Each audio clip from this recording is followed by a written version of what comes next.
Jim loved his family. He loved the Lord, and he loved those he served. He fought crime, but he fought it in his way, and he fought it in a way that allowed people to regain their dignity.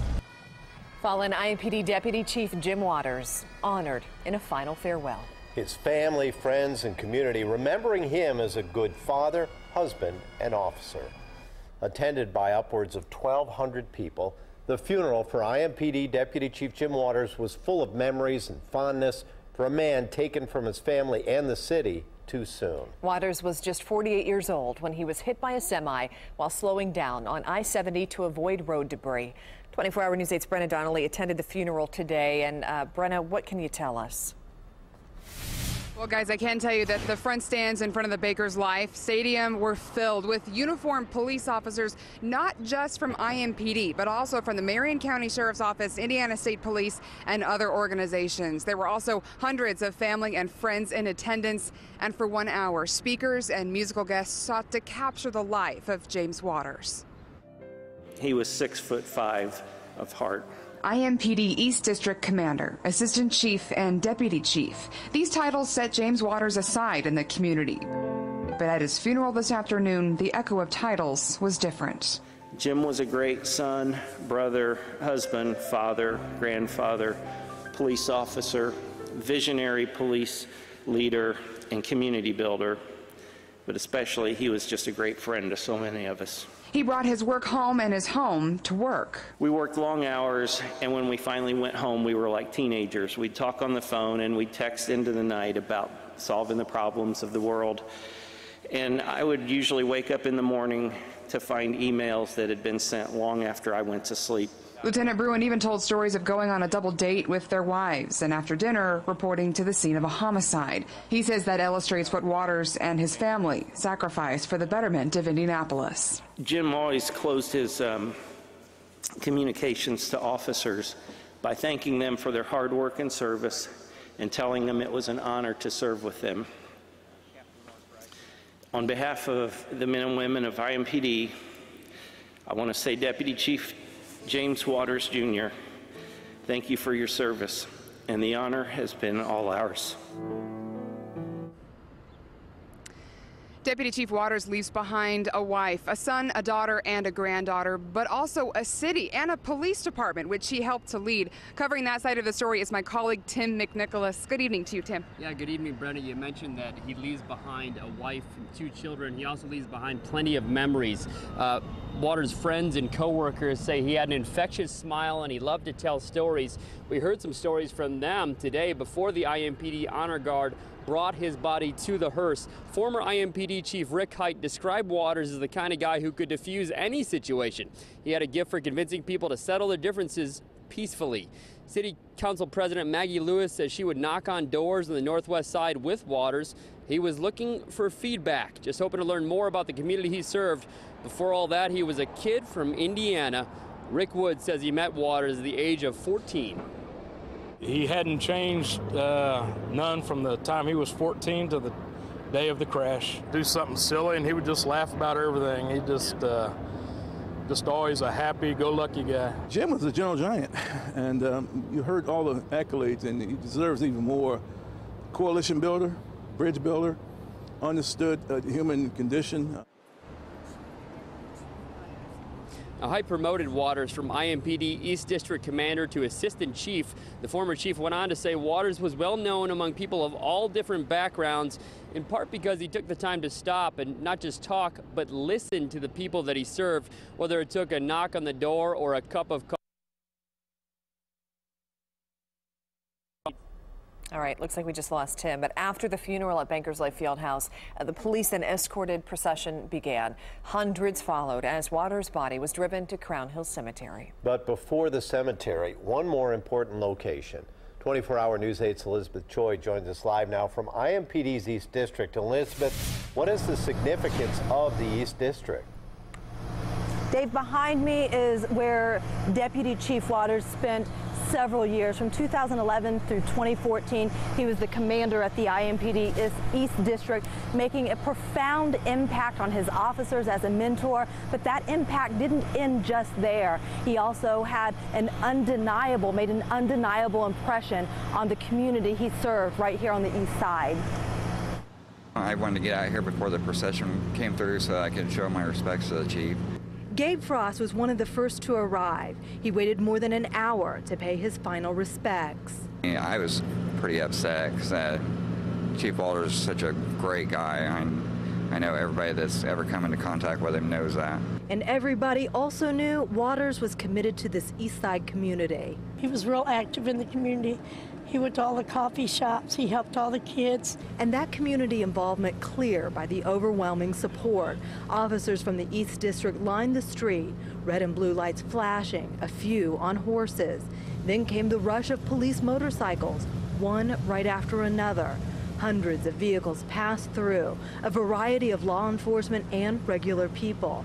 The street saw no shortage of mourners as dozens stood by to watch the cars pass through. No, I was not going to miss this for nothing. It was great to see the outpouring of support for him today. Nancy Short runs the local YMCA. A group there came out displaying a fitting poster. Well done, good and faithful servant, speaking to both his profession and faith. Jim was a good and faithful servant. He served his Lord and he served his community. And now, as officers stood by, saluting Waters one final time, a hearse carrying his body passed through the crowd, his family right behind him. Deputy Chief Waters can hang up that service hat and rest, an ending that has broken the heart of this community. The reason why I come out for Jim Waters, because he was special to the East Side. Now after passing by the East District here, the procession ended at Crown Hill Cemetery, and that's where we find 24-hour News 8's Julian Grace. Julian, can you tell us what's happening there? Well, Elizabeth, I could tell you earlier today there was a large group of people here waiting for the procession to arrive. They were here just to ensure everything would go smoothly, and things did go smoothly. Here is video from earlier today. We were there as the procession pulled up to the burial site. Now, at the family's request, the IMPD Honor Guard served as Waters' pallbearers. Some of the officers served under Deputy Chief Waters when he was East District Commander. Now, Waters was buried in the Heroes of Public Safety section. During his 30-year career with IMPD, Waters made a lot of allies, including Amy Hartwell of the Martindale-Brightwood Neighborhood Association.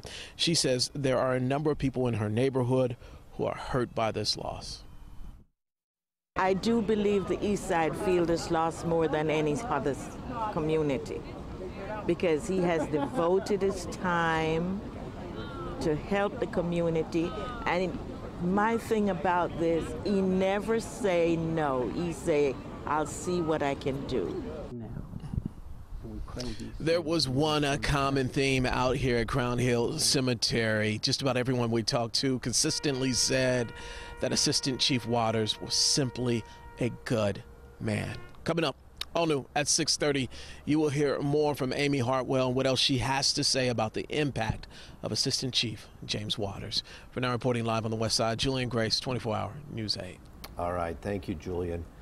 Well, Lawrence Deputy Chief Gary Woodruff has been with us all day talking about the services and about Deputy Chief Waters. Yeah, Gary, thanks so much for being with us. What stood out to you today about this service for such a great man? Again, a fitting tribute to a public servant who did it right. He got it. And I think that's been echoed in many of the circles we've heard here, in many of the interviews. He got it. He was truly able to connect with everybody in the community, not just law enforcement, but he transcended that into every part of community service. And how will he be remembered, do you believe, here? Yeah, I think those legacies that he has left continued. Even at the area chiefs, all the area chiefs get together once a month. And the influence he had on all of us was profound. And while that will be missed, we'll carry forward that legacy and that ability to truly connect with people in a sincere and yet intense way. People could read that he had a tremendous passion for service and for helping finding out root causes also. I think that's one of the big things that as we drill down, finding root causes for what's going on in the community, and then identifying solutions and targeting resources to address those solutions. Well, we talk about community policing a lot, right? I mean, it's a catchphrase that we use, and yet it seems like he lived that. I met him one time, but it was, again, on a story, I think, of playing chess with kids or, you know, something. It seems like he connected with his community in a much deeper way than most officers are able to. Why is that? Sure. There's some people who just have that ability to connect, and many of us see, you know, approach law enforcement in different ways, and that's good. But he had the ability, again, to connect with that wide variety of people. And with some people, I think there's just an innate ability that is almost indescribable. You know, you think of all the qualities that made Chief Waters who and what he was. He lived it. He got it. And for me to be able to describe that, we'd probably be here till midnight, if not beyond, putting those to words. But you look at that, even his official department photograph. Yeah, that's Chief Waters.